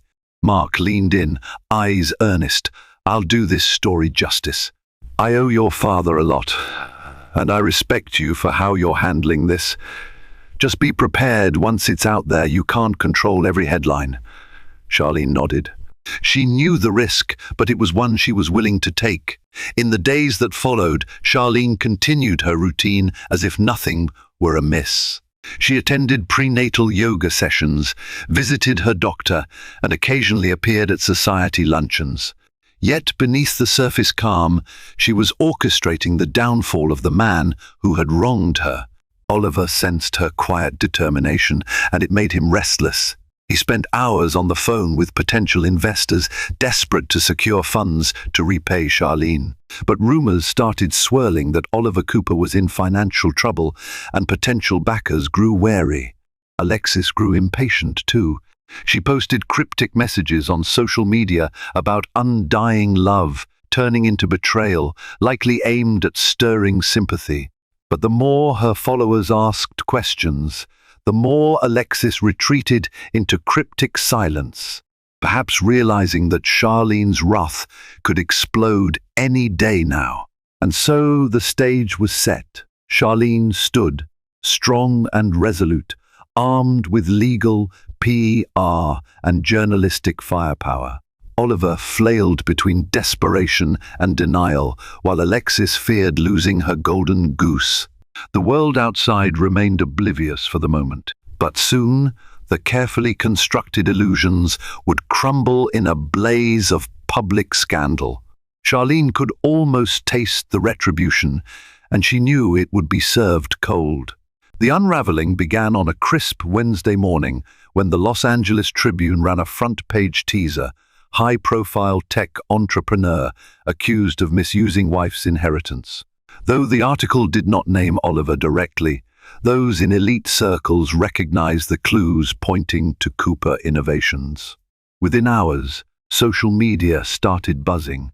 The cryptic references matched rumors of Oliver's recent desperation to secure funds, and the name Charlene Wilkerson Cooper trended on local Twitter feeds.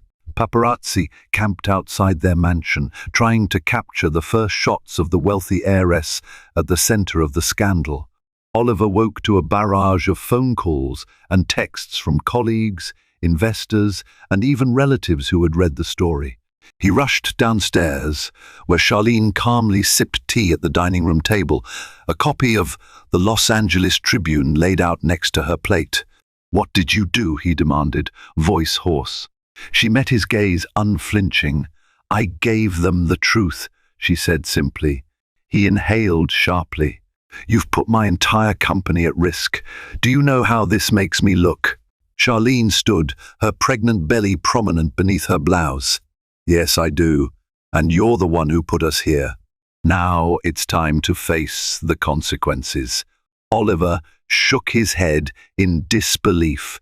Before he could say more, his phone rang again. He retreated to his study, slamming the door behind him. Charlene could hear his muffled voice, shouting something about media spin and damage control. By midday, a second wave of online articles appeared, some even naming Alexis Hart as a possible mistress. Alexis's Instagram followers flooded her posts with questions. Instead of responding, Alexis turned off comments, fueling further speculation. Soon, national gossip columns picked up the story, hungry to showcase a salacious tale of betrayal and scandal. Charlene's phone buzzed incessantly with messages of support from friends and family, plus the occasional harassing call from curious strangers.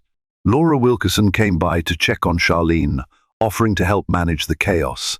Meanwhile, Samantha Layton, Charlene's PR consultant, was busy issuing statements. Mrs. Cooper prioritizes her unborn child's well-being and is cooperating fully with legal proceedings to reclaim misused funds. She remains committed to charitable initiatives, despite the challenging circumstances. Investors in Cooper Innovations began to panic. Some threatened to pull out if Oliver did not address the allegations immediately and clear his name. Desperate to salvage his company, Oliver arranged a press conference for the following day at a luxury hotel in downtown Los Angeles. Charlene stayed silent that evening, ignoring Oliver's attempts to discuss strategy.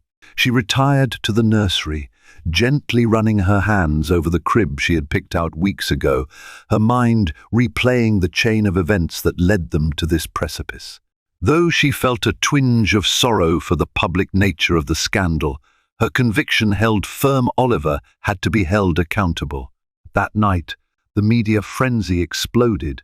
Popular talk shows hosted panels discussing the riches to rags angle, speculation about prenups, and the morality of Oliver's actions.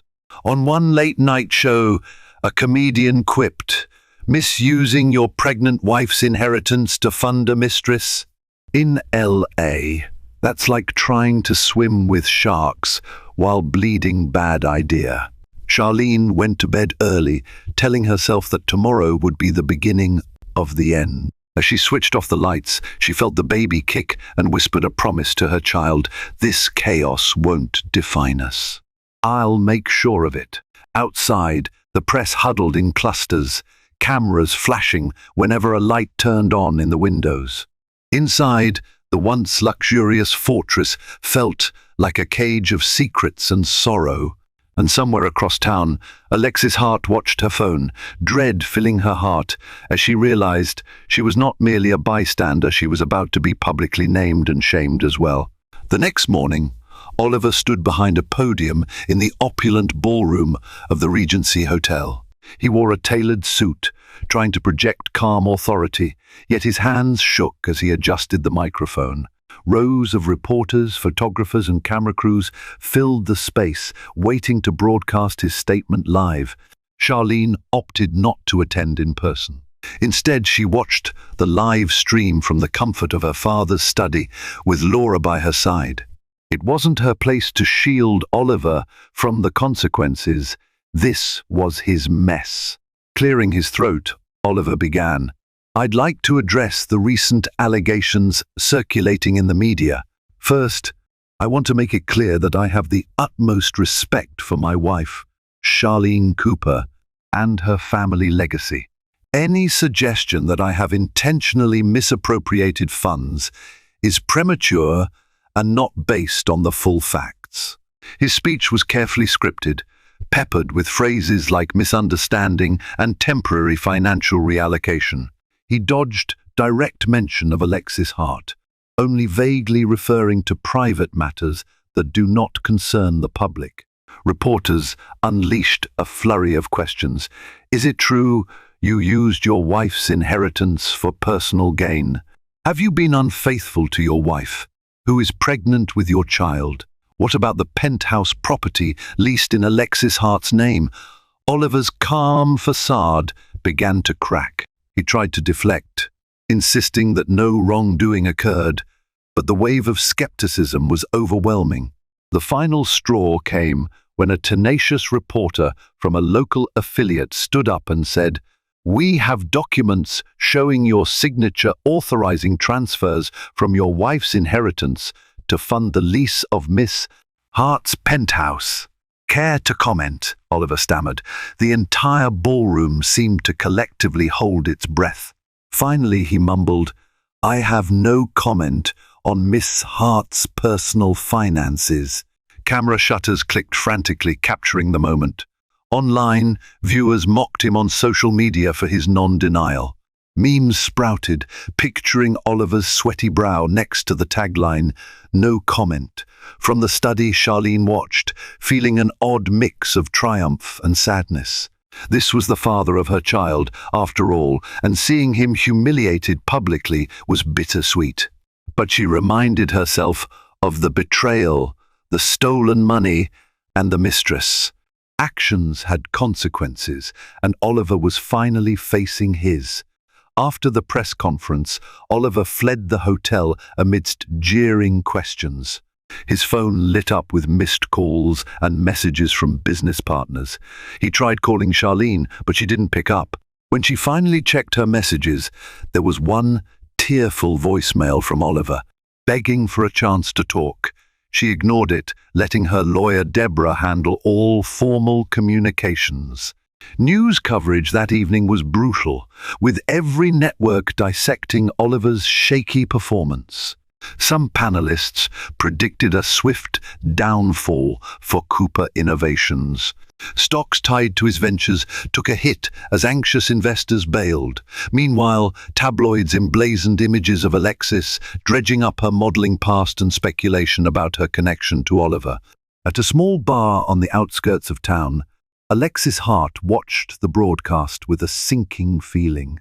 A friend tapped her shoulder sympathetically, but Alexis shrugged it off, her mind whirling. She realized her chance of forging a respectable public image was slipping away. She cursed Oliver for his failure to control the narrative. In the hours that followed, Charlene received a supportive call from Mark Remington at the Los Angeles Tribune. "Well, that was quite the show," he remarked. "Are you satisfied?" Charlene sighed. "It's not over yet, but this is the start of him taking responsibility. Thank you for exposing the story with integrity, Mark."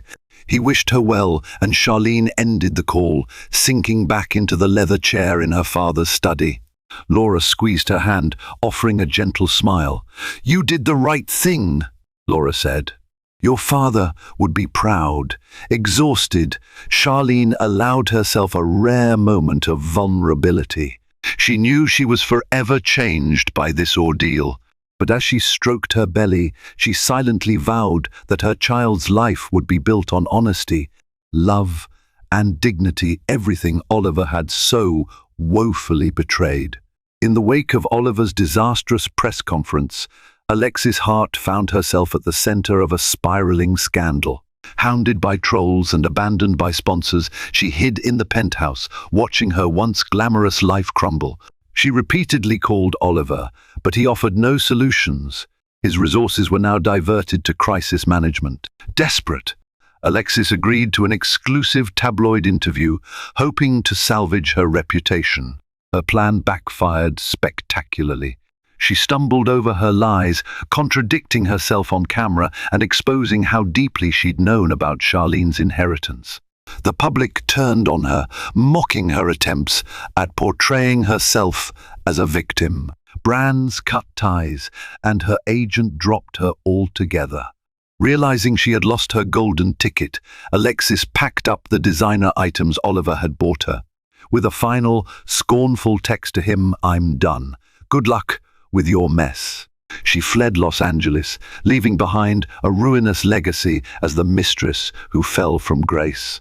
With Alexis gone, Oliver found himself cornered, facing a wife armed with an army of attorneys and a brewing lawsuit that threatened to dismantle his entire empire. Deborah T. Carmichael finalized the formal complaint, detailing every instance of financial misappropriation. The documents demanded full restitution, punitive damages, and legal fees. Charlene sent Oliver a final ultimatum through Deborah: settle out of court under these terms or face a very public trial. The settlement terms included: 1. Immediate transfer of any remaining misused funds back to Charlene's account. 2. Liquidation of certain Cooper Innovations assets to repay her inheritance. 3. A public apology and acknowledgement of wrongdoing. 4. An agreement that Charlene would maintain full custody of their unborn child, with Oliver having supervised visitation unless future court orders stipulated otherwise. Oliver balked at the custody demand, but even he recognized he had no leverage left. His name was mud in the media, investors were distancing themselves, and every day brought new rumors about potential lawsuits from minority shareholders who felt misled. At a final negotiation session, Oliver arrived looking haggard, dark circles under his eyes, his once confident posture deflated. Charlene sat across a mahogany table, Deborah by her side. The tension in the air was palpable. "What do you want from me?" Oliver asked, voice hollow. "My company is in shambles. I can't magically produce millions overnight." Charlene stared at him, remembering the charming suitor who once vowed eternal devotion. That man was gone, replaced by a shell. "Figure it out," she replied coldly. "Sell your shares. Downsize operations, do whatever it takes. I'm not responsible for your choices." Oliver's eyes flickered with a mixture of shame and desperation. He turned to Deborah, attempting to negotiate the custody terms, but Charlene stood firm. "My child will not be subjected to your toxic lifestyle. Earn the right to be in their life again." Deborah slid the settlement papers across the table. Oliver took a shaky breath and scribbled his signature. The weight of finality descended on the room. From her seat, Charlene tried to steady the tremor in her hand. She had envisioned a different future, a family united, love thriving, but life had taken a cruel turn. Outside the firm's office, paparazzi snapped photos, capturing Oliver's defeated expression. He muttered a short no comment before ducking into a waiting car. Charlene followed after some moments, her composure intact. She had just won a crucial victory, but her heart felt heavy. Still, she reminded herself that this step was necessary to secure her baby's future. The stolen inheritance would be reclaimed, Oliver would be forced to atone, and the public had seen the truth of his betrayal. As the legal dust began to settle, Charlene could see the road ahead, one that involved single motherhood, healing, and rebuilding her life free from deceit. Now, only the final chapter remained, turning this painful saga into something meaningful, not just for her, but for the causes her father cared about. Charlene intended to ensure that out of the ashes of this scandal, a brighter, more hopeful legacy would shine. With the legal battles behind her, Charlene left the Beverly Hills mansion, unable to face its haunting memories. Instead, she found comfort in a smaller Ocean View penthouse. There, she poured her reclaimed inheritance into something meaningful, the George Wilkerson Sanctuary for Mothers.